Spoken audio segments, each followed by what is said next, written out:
சத்தியவசன நேயர்கள் யாவருக்கும் ஆண்டவராய் இயேசு கிறிஸ்துவினுடைய இனிய வாழ்த்துக்கள் உண்டாவதாக. சந்தர்ப்பத்தை நழுவ விடாதே, அதுதான் இன்றைய தலைப்பு. சந்தர்ப்பத்தை நழுவ விடாதே.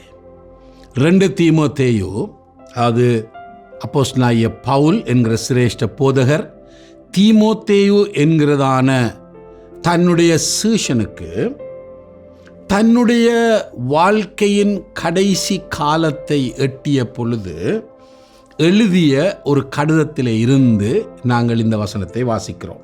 அவர் 2 கடிதங்களை அவனுக்கு எழுதினார். இது 2வது கடிதம். அவருக்கு மரண தண்டனை கொடுக்கப்பட்டிருந்தது சுவிசேஷத்தை பிரசங்கித்ததினால் அல்லது இயேசு கிறிஸ்துவினுடைய சீஷனாய் இருந்தபடியினாலே. ஆகவே மரணத்தை எதிர்நோக்கி இருக்கின்ற அப்போஸ்தலனாகிய பவுல் தம்முடைய சீஷனுக்கு எழுதும் பொழுது இப்படி எழுதுகிறார். 2 தீமோத்தேயு 4ஆம் அதிகாரம் 2ஆம் வசனம். சமயம் வாய்த்தாலும் வாய்க்காவிட்டாலும் ஜாக்கிரதையாய் திருவசனத்தை பிரசங்கம் பண்ணு, எல்லா நீடிய சாந்தத்தோடும் உபதேசத்தோடும் கண்டனம் பண்ணி கடிந்து கொண்டு புத்தி சொல்லு. தொடர்ந்து நீங்கள் வாசிப்பீர்களே. ஆனால் அவர் சொல்லுகிறார், என்னுடைய காலம் முடிந்துவிட்டது, நான் போகிறேன். ஆகவே நீ விட்ட இடத்திலே இருந்து தொடரு.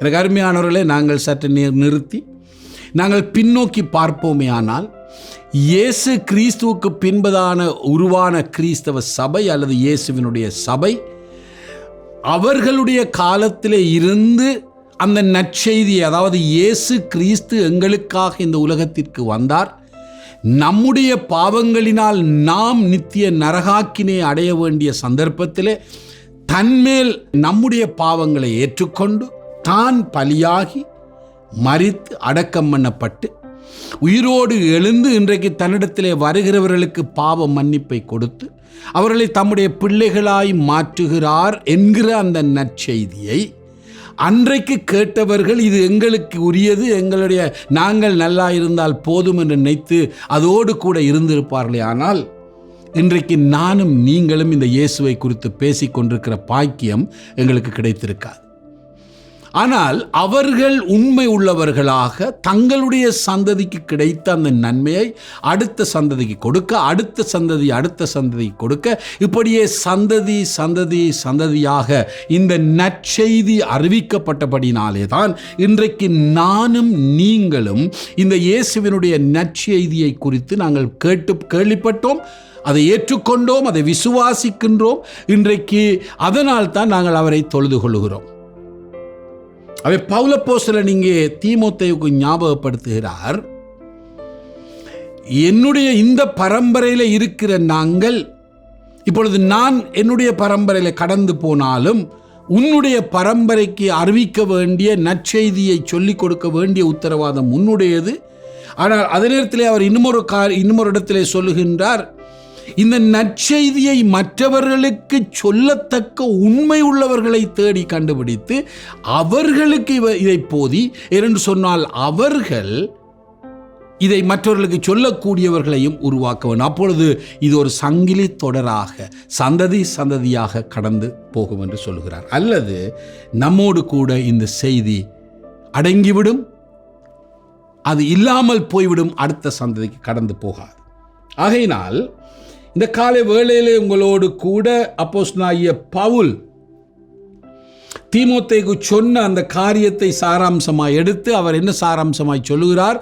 2 தீமோத்தேயு 4:2 தீமோத்தேயுவே, உனக்கு கிடைத்த நற்செய்தியை நீ அடுத்த சந்ததிக்கு எப்படியாவது சொல்லிவிடு. சமயம் கிடைத்தாலும் சரி, சந்தர்ப்பம் வர மட்டும் உட்கார்ந்து பார்த்து கொண்டிராதே. சந்தர்ப்பம் கிடைக்காவிட்டாலும் அந்த சந்தர்ப்பத்தை நீ ஏற்படுத்தி கொண்டு நீ அதை செய் என்று சொல்லி அவர் சொல்லுகிறார். இந்த வசனத்தின் சாராம்சத்தை தெளிவாய் ஞாபகப்படுத்தக்கூடியதாக பழைய ஏற்பாட்டிலே ஒரு கதை உண்டு. 2 ராஜாக்களுடைய புத்தகம் 5ஆம் அதிகாரத்துக்கு போவோமே. ஆனால் அந்த அதிகாரத்திலே நாங்கள் பார்க்கிறோம், சீரியாவிலே இருந்து நாகமான் என்கிற படை தளபதியினுடைய தலைமையிலே வந்த படையானது இஸ்ரவேலுக்கு எதிராய் சண்டையிட்டு அங்கே இருந்து அவர்கள் என்ன செய்கிறார்கள், ஒரு சிறுமியை, ஒரு இஸ்ரவேல் பெண்ணை, ஒரு யூத பெண்ணை அவர்கள் தங்களுடைய வீட்டுக்கு வேலைக்காரியாக இருக்கும்படி, தன்னுடைய மனைவிக்கு துணையாக இருக்கும்படியாக அழைத்து செல்கிறதை நாங்கள் பார்க்கிறோம்.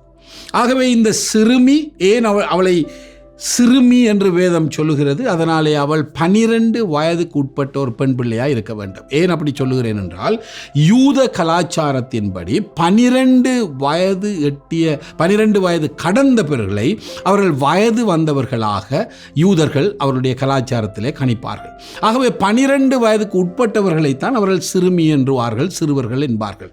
ஆகவே 12 வயதுக்கு குறைவானவளாய் இவள் இருக்க வேண்டும். ஏனென்று சொன்னால் அவள் சிறு பெண் என்று சொல்லப்பட்டிருக்கிறபடினாலே. ஆகவே இந்த சிறுமி இவனுடைய வீட்டிலே இருக்கிறாள். இப்பொழுது வேலைக்காரியாக அவளுடைய பெற்றோரை விட்டு, அவளுடைய ஊரை விட்டு, இனசனத்தை விட்டு, அவளுடைய சொந்த மொழி பேசுகிற இடத்தை விட்டு இப்பொழுது அந்நிய ஜாதி ஒருவனுடைய வீட்டிலே வேலைக்காரியாக இருக்கிறாள். இந்த சந்தர்ப்பத்திலே அவள் அந்த வீட்டிலே இருக்கும் பொழுது அவள் ஒரு காரியத்தை காண்கிறாள். அவளுடைய எஜமான நாகமான் என்கிறவன் ஒரு பெரிய சேனாதிபதியாக இருந்தாலும், ஒரு உயர் பதவியில் இருந்தாலும், அவனுக்கு அந்த நாட்களில் இருந்த சுகப்படுத்த முடியாத அல்லது மருந்து இல்லாத ஒரு வியாதி, குஷ்டரோகம் இருந்த இஸ்ரவேலா இருந்தால் அந்த வியாதியோடு அவன் வீட்டிலே இருந்திருக்க முடியாது, நாட்டிலே இருந்திருக்க முடியாது. அவன் ஒரு குஷ்டரோகிகள் இருந்த ஒரு பள்ளத்தாக்குக்கு அவன் அனுப்பப்பட்டிருப்பான். ஆனால் இது ஒரு அந்நிய தேசமாக இருக்கிறபடினாலே அவன் ராஜ சமூகத்திலே கூட வேலை செய்கிறவனாக இருந்தான். ஆகவே இவன் சில வேளைகளிலே அவன் ரகசியமாக அதை மறைத்து வைத்திருந்திருக்க கூடும். ஆனால் வீட்டிலே இந்த பெண், சிறு பெண், இவனுக்கு இந்த வியாதி இருக்கிறது என்று கண்டவுடனே பாருங்கள் அவள் என்ன சொல்லுகிறாள். 5ஆம் அதிகாரத்தை நீங்கள் வாசித்து பார்ப்பில்லையானால் 2 ராஜாக்களிலே அவன் இந்த ராஜா உடைய சேனாதிபதியுடைய மனைவி இடத்தில் போய் சொல்லுகிறாள், நம்முடைய ஐயா, நம்முடைய எஜமானன், உங்களுடைய கணவன் எங்களுடைய தேசத்துக்கு போய் தீர்க்கதரிசியை சந்திப்பாரே ஆனால், அவள் குறிப்பிட்டது அந்த எலிசா என்கிற தீர்க்கதரிசியை, அவரை சந்திப்பாரே ஆனால் அவருக்கு சுகம் கிடைக்கும். பாருங்கள், ஒரு நற்செய்தி. அந்த நேரத்தில் நாகமானுக்கும் அவனுக்கும் அவனுடைய குடும்பத்துக்கும் கிடைக்க வேண்டிய தேவையான ஒரு நற்செய்தி. இந்த வியாதியிலிருந்து யார் என்னை விடுதலை ஆக்குவார் என்கிறதான கேள்விக்கு, எங்கள் ஊருக்கு போங்கள், அந்த ஊரில் தீர்க்கதரிசி குடும்பம். ஏனென்றால் அந்த பிள்ளைக்கு பெருசாக ஒன்றும் தெரியாது, அவள் ஒரு சிறுமி. ஆனால் அவளுக்கு தெரிந்தது, அவள் கேள்விப்பட்டது, அவள் பார்த்ததெல்லாம் எலிசா என்கிற தீர்க்கதரிசியின் ஊடாக நடந்த அற்புத அடையாளங்களை அவள் கேள்விப்பட்டால், அவள் பார்த்திருக்க கூடும். ஆகவே அந்த பெண்மணி அந்த காரணத்தை சொல்லுகிறாள். பாருங்கள், இதிலே இன்னும் ஒரு ரகசியம் என்னவென்றால், தனக்கு தெரிந்த அந்த நல்ல செய்தியை தன்னுடைய சூழல் எதிர்மறையாக இருந்த பொழுதும் தனக்கு எதிர்மறையான சூழலை ஏற்படுத்தி அந்த குடும்பத்துக்கு நன்மை செய்யும்படி சொல்கிறார். எவ்வளோ அருமையான நல்ல குணம் பாருங்கள். அந்த நல்ல குணத்தோடு கூட அந்த பெண்மணி அவள் சொல்கிறாள், இவங்களுக்கு நல்லா வேண்டும், என்னை இவள் சிறைப்பிடித்து கொண்டு வந்தார்கள், வேலைக்காரியாய் வைத்திருக்கிறார்கள், இவர்கள் எக்கேடாலும் கெட்டு போகலாம் என்று அவள் இருக்கவில்லை. அவள் ஒரு நற்குணமுள்ள ஒரு பெண்ணாக அவள் இங்கே தன்னை சித்தரிக்கிறாள். அவள் நல் செய்தி அறிவிக்கின்றாள். பாருங்கள், அடுத்த பக்கத்திலே இவள் ஒரு சிறு பெண், ஒரு இஸ்ரவேல் பெண், அந்நிய நாட்டை சேர்ந்த பெண்.